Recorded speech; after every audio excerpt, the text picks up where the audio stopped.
Guys, good morning. Only in the Philippines, this is how we clean our fish.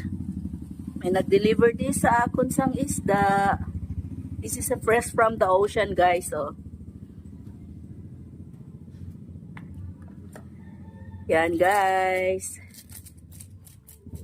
Unlike in other countries, ano nila na boneless fillet, fish fillet. Here in the Philippines, yan.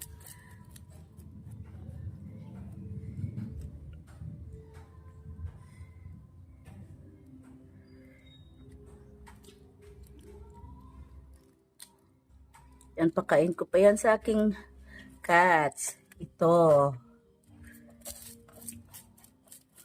Yan, malapit na matapos. For 1 kilo, this is 140. Diba cheap? And this one is 160. It's almost 230 pesos, guys. Yan, guys.